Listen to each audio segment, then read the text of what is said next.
CBI 69 news కి స్వాగతం. వార్తల్లో ముందుగా ముఖ్యాంశాలు. రాష్ట్ర అధ్యక్షులు బొడ్డు జయచంద్రగౌడ్ ఆధ్వర్యంలో బీసీ ఐక్య సంఘర్షణ సమితి నూతన కమిటీ ప్రమాణ స్వీకారం.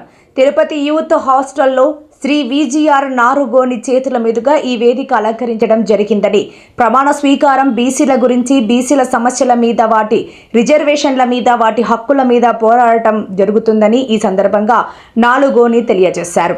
అందులో భాగంగా నాల్గోని national political justice front chairman మరియు రాజ్యాధికార పార్టీ జాతీయ అధ్యక్షుడిగా, బీసీ ఐక్య సంఘర్షణ సమితి రాష్ట్ర అధ్యక్షులు మరియు నేషనల్ పొలిటికల్ జస్టిస్ ఫ్రంట్ రాష్ట్ర అధ్యక్షురాలు పట్లూరి దేవి, బీసీ ఐక్య సంఘర్షణ సమితి రాష్ట్ర నాయకులు గురుస్వామి, రమేష్, నాగులయ్య, నాగరాజు, రాజశేఖర్, సుబ్రహ్మణ్యం మరియు జిల్లా స్థాయి నాయకులు ఉమా, లక్ష్మీ, గౌతమ్, రవి, విజయ్, ఇతర నాయకులందరూ బీసీలను ఐకమత్యం చేసుకుని బలోపేతం చేస్తూ బీసీ యొక్క సమస్యలను, వారు రిజర్వేషన్ల గురించి పోరాడి గవర్నమెంట్ దృష్టికి చేరేంత వరకు ఉద్యమాలు చేస్తామని సందర్భంగా తెలియజేస్తున్నారు.